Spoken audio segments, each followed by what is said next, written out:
Hello learners of all ages, my name is Mr. Montgomery. I teach 4th and 5th grade math, and today we're going to be learning how to add mixed fractions. Now when you add mixed fractions, it's always best to read through the problem first and decide what strategy you want to use first. We're going to be going through two different strategies on how to add mixed fractions. Now I have mixed fractions of 3 and 2/5 plus 4 and 3/10. I personally like to line them up, not horizontal, but I like to line them up vertically, and you'll see why in just a little bit. All right, I've lined up my same problem going up and down, or vertically than horizontally. And you see that the fraction parts are on top of each other, and the whole number parts are over each other as well. It's kind of like place values, and we can kind of see that a little bit more easily. Now, the second step I have to make sure is both my denominators are the same, because when we add fractions, we like it when those denominators are the same. So I know that 5 and 10, they both can be put into 10. Oop, put it into 10 there. Awesome. Now, how did I get from 5 to 10? I multiplied by 2. The numerator, 2 times 2 is 4. So I'll have 3 and 4/10. This is going to be 4 for the whole number.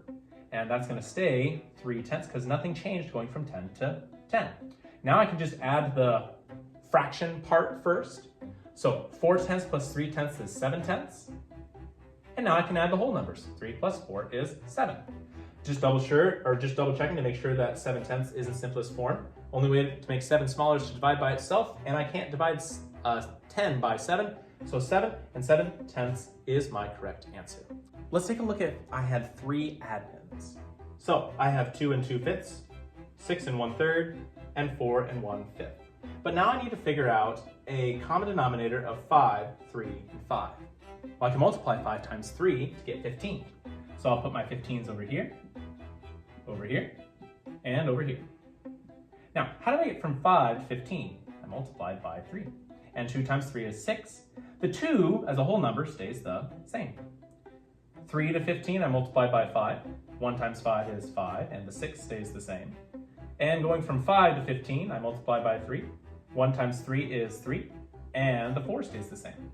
Now I can add all these by the fraction part first, and then by the whole number. Now the reason we add the fraction part first is in our next lesson, it's not always going to work out that the numerator is smaller than the denominator. Sometimes it might be bigger, and we're going to have to regroup, but we don't have to worry about that in this lesson.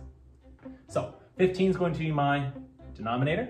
I have 6 plus 5 plus 3. Well, 3 plus 5 is 8, and 8 plus 6, that is 14. And then I add my whole numbers. 2 plus 6 is 8. 8 plus 4, 8, 9, 10, 11, 12, that's 12. So 12 and 14 over 15. Just make sure that it is simplified. 14 can be divided by 7, can be divided by 2. 15 can't be divided by either one of those. So 12 and 4/15 is my answer. All right, my 5th grade friends, if we take a look at page 98, and yes, I understand that page 98 is your homework page, you're gonna get 2 freebies today.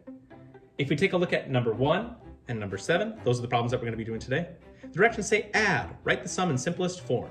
So we're gonna be adding those 2 problems. You'll have 4 and 1/12 plus 2 and 1/2. And then for number 7, we have 2 and 1/7 plus 5 and 1/14 plus 2 and 4/7.